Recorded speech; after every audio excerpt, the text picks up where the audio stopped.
Hello. I just want to share a quick word with you today. Happy New Year once more.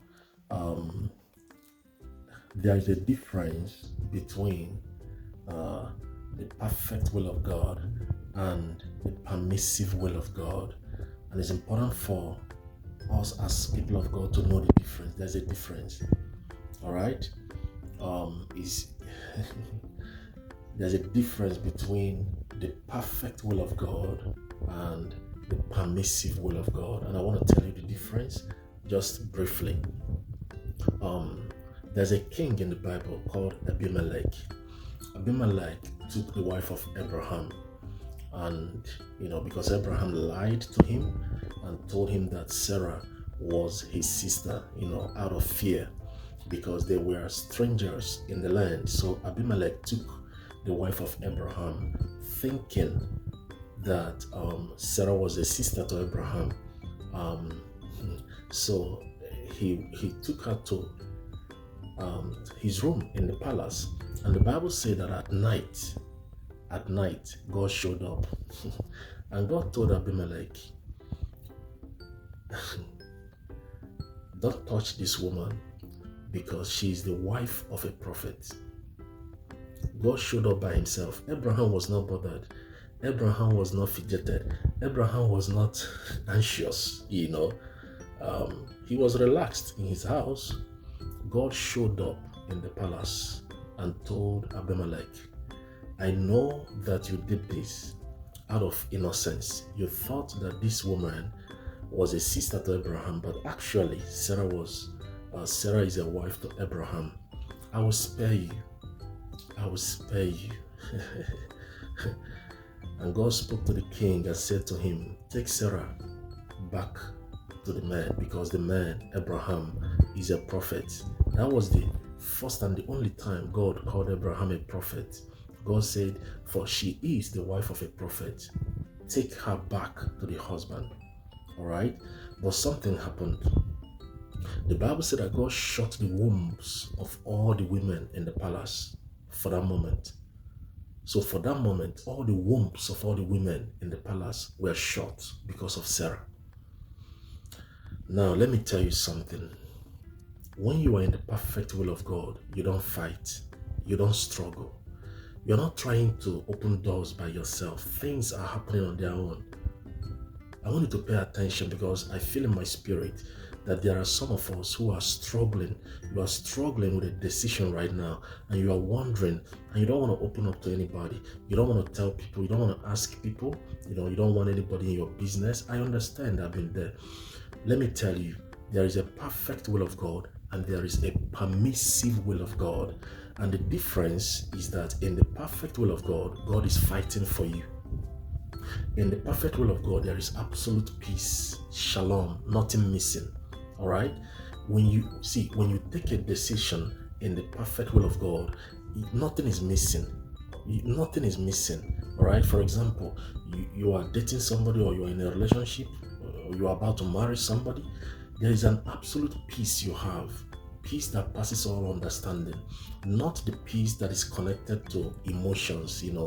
Some people, when they start having emotional connection, they will start having emotional peace. I'm not talking about emotional peace that happens when you start, maybe you are already committing sin with the person before you go to the altar. If you're already having physical contact with the person, you will have peace. But that is emotional peace. That is a peace that is coming out of emotions, connections, sexual connections. Because of that, you will have peace and you will have joy. But that is not of God, all right? So I'm not talking about that. So when you are taking a decision, a critical decision in your life, you need to take your emotions out of it. It's not about your emotions. So the perfect will of God sits in your spirit. It's something that is in your spirit. You know that you are in the perfect way. Why? Because you have absolute peace about the decision. You have absolute peace. You can't even explain it. If somebody asks you to explain it, you cannot explain, because it is peace on the inside. It passes all understanding. The Bible calls it shalom. Nothing missing, nothing broken, nothing missing. All right? That is the peace of God. You want to buy a house, and anytime you come to that house, You sense rest on the inside. You sense peace on the inside. You want to invest in something. You want to take a decision. You want to study a course in school. You want to travel to somewhere. You want to relocate. And anytime you think about that, you have absolute peace in your spirit. It means you are in the perfect will of God. That absolute peace that you cannot explain, that absolute peace that you cannot even, you yourself, you don't understand it. The Bible says it passes your understanding. You can understand it. You are in a relationship with somebody. You are not quarreling. You are not arguing. You are not having tensions. When you remember the person, there is rest in your spirit. It means you are in the perfect will of God. But when you are not in the perfect will of God, there is fear. There is anxiety. You are always scared. You are always, when you remember the person that you want to marry, you are scared. When you remember the decision that you want to take, you are scared. You are always scared. It means you are not in the perfect will of God. And sometimes, let me tell you, the permissive will of God, let me explain the permissive will. Permissive will of God, let me use something as an illustration. You want this is my devotional, one of my devotionals. Now you want to buy this or you want to have it, and God is telling you, this is not what I have for you. And you are telling God, I like the color, it's beautiful, I like it, it matches, it matches me, it is something that I like it, I just like, and you are giving God all the reasons why you like it. You are telling God all the reasons why you must have this, all right? God doesn't want you to have it. He's showing you all the red flags. He's showing you all the signs. If it's a relationship, you're always fighting, you're always quarreling. There is no week you don't quarrel. Your values do not align. You don't have the same values. You don't have the same vision. You're not going to the same places. People are telling you don't do it. Your pastor is telling you don't do it. Your parents are telling you don't do it. Your good friends are telling you don't do it. Every important person in your life, your mentors are telling you don't do it, but you want to do it. All right, so God has given you all the signals you need. You are seeing the red flags that this person have some funny movement, but you really want to do it because you like it, because it's beautiful, because it looks good to your eyes. It looks good. You want to buy the house because it looks good. You want to buy the car because you feel like you want to measure up with your friends. You want to prove a point to somebody. So because you want to prove a point, you want to do it, not because you need it, but because you want to prove a point that you can do it. So God has given you all the reasons why you shouldn't do it, but you still want to do it. You don't have absolute peace about it, but you want to do it.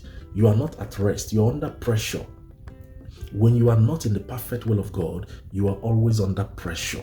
You are always under pressure. You want to do it because you want to impress people. You want to get married so you can post your picture everywhere on social media. Let me tell you, if God has been giving you all the signals, red flags through people telling you, don't do it, please don't do it. This is not my will. This is not my perfect will. He might use dreams. He might use prophets. He might use your pastor. He might use your friends. But you really want to do it because you feel like you are getting old. You feel like if you don't marry now, maybe you'll not marry again. So you must marry this person. You must do it. What God will do is this. He will allow you. All right, he will say, okay, fine, since you want it, I've warned you, I've told you don't do it. Your friends have spoken to you, your parents have spoken to you, your pastor, everybody told you don't do it, and they gave you all the reasons. Since you want it, you can have it. If God tells you, since you want it, by all means, you can have it, it's not good. It doesn't look good. What happens is that you will struggle, you will fight, you will have issues. There will be many issues because God is not at the center. God will not intervene when issues start coming. God will not intervene when you need somebody to intervene. You know how God went to the palace and intervened for Abraham. Abraham was in his house and God went to the palace by himself and intervened. When you are in the permissive will of God, God does not intervene. You will fight through it. And that is when people say, is your cross, carry it. It's not supposed to be your cross, but now you've made it your cross and you will carry it. It's better to be in the perfect will of God and to be in the permissive will of God. Maybe next time we'll talk about people that are not, they are not even in the perfect will. They are not in the permissive will. They are nowhere close. That means you are finished. You are gone.